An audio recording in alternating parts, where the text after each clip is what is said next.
Fox Business Alert. We are less than a month to go before the New York City mayoral race. The New York Times today putting a price tag on frontrunner Zohran Mamdani's economic proposals, which include free buses, a rent freeze, and government-owned grocery stores. The Times says altogether they would cost nearly $7 billion per year. Today, Mamdani explained how he would pay.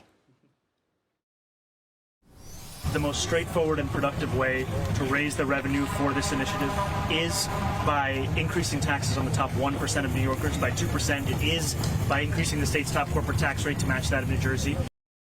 Joining us now is his opponent, independent candidate for New York City Mayor Andrew Cuomo. Good to have you. Good to be Governor, with you. Thank you. Let's talk about this. He just explained how he would pay for it, and that is raising taxes. What's your take on this?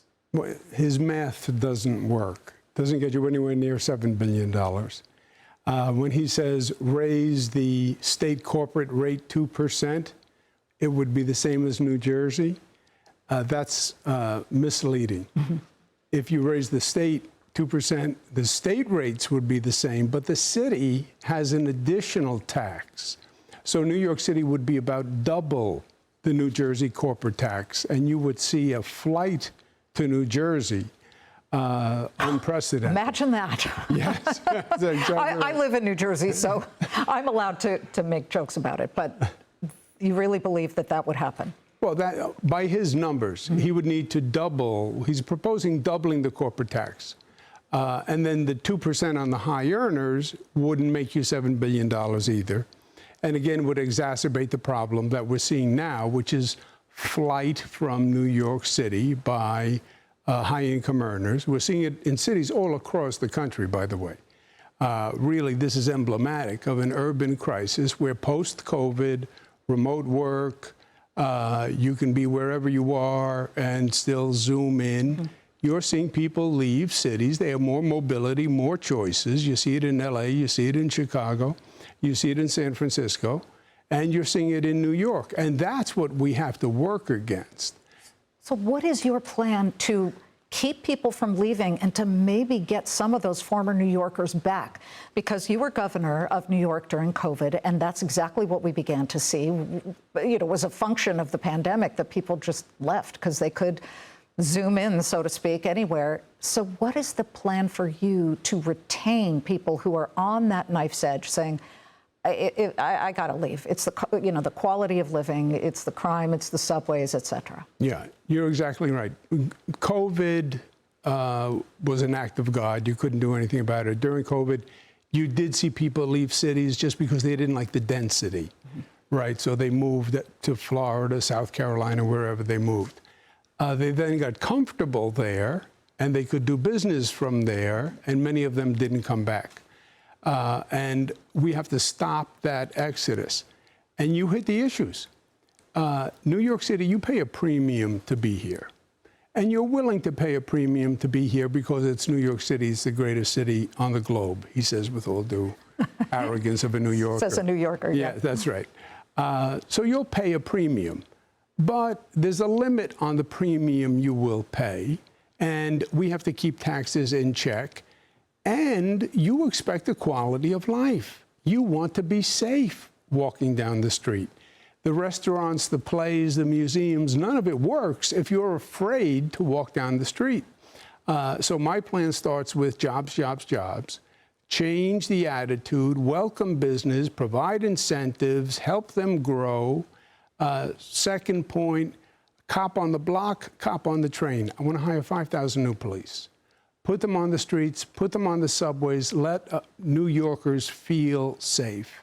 And third, we have a real affordability problem. And the only way to solve that in the housing arena is what I call build, baby, build. You have to build tens of thousands of affordable units. We have a 1% vacancy rate. And that's what's driving up the cost of rents. And that's important because young people can't afford to come. Well, that is the point. You know, Mamdani was able to grab so much oxygen because he talked about the affordability issue to the point where people decided to put on the back burner some really anti-Semitic things he said in the past, or some things that he said that are very negative against the police.